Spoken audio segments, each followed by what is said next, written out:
नमस्कार विद्यार्थी मित्रांनो, राष्ट्रसंत विद्यानिकेतन प्राथमिक शाळा उमरखेड इयत्ता 7वी, विषय इतिहास नागरिकशास्त्र, घटक 7वा, स्वराज्याचा कारभार. आपण मागच्या व्हिडिओमध्ये शेतीविषयीचे धोरण पाहिलं.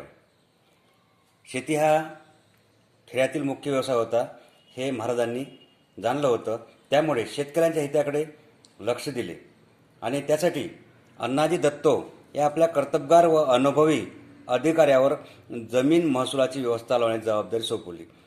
म्हणजे कर वसूल करण्याची जबाबदारी दिली आणि त्यामध्ये ठरवून दिलेल्या रकमेपेक्षा अधिक जर महसूल गोळा केला तर त्यांना सक्त ताकीद दिली की ठरवून दिलेली जे रक्कम आहे त्यापेक्षा जास्त महसूल, जास्त कर गोळा करू नका, म्हणजे अशी ताकीद दिली. आणि जे पडीक जमीन होती, ज्या जमिनीमध्ये आपण पीक घेत नाही अशी पडीक जमीन लागवडीखाली आणण्यासाठी त्यांनी प्रेरणा दिली, उत्तेजन दिले. आणि जर समजा अतिवृष्टी, खूप पाऊस आला की अवर्षण म्हणजेच दुष्काळ पडला, पाऊस झाला नाही तर पीक येत नाही, त्यामुळं आणि तसेच शत्रुसैन्याने जर गावं उद्ध्वस्त केले, प्रदेश उद्ध्वस्त केला तर अशा प्रसंगी गावकऱ्यांना शेतसारा आणि महसूलमध्ये म्हणजे करामध्ये सूट देण्यात यावी असा सुद्धा आदेश काढला. आणि अशा प्रसंगी शेतकऱ्यांना बैलजोड्या, नांगर आणि पेरणीसाठी जे बियाणे चांगले वगैरे पुरवावे अशी अधिकाऱ्यांना त्यांनी आज्ञा दिली. आपण मागच्या व्हिडिओमध्ये बघितलं आहे. आता आजच्या व्हिडिओमध्ये आपल्याला पाहायचं आहे तत्कालीन खेड्याचे अर्थकारण.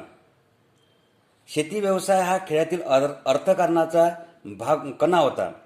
शेती जो व्यवसाय आहे हा खेड्यातील अर्थकारण म्हणजे आपण जे व्यवहार करतो, आर्थिक व्यवहार, तर हा अर्थकारणाचा कणा होता, मुख्य भाग होता शेती व्यवसाय करणे. खेड्यात शेती व्यवसायाला पूरक असे व्यवसाय चालत. गावातील कारागीर वस्तूचे उत्पादन करत, ते स्थानिक लोकांच्या गरजा भागवत. या अर्थाने खेडे स्वयंपूर्ण होते.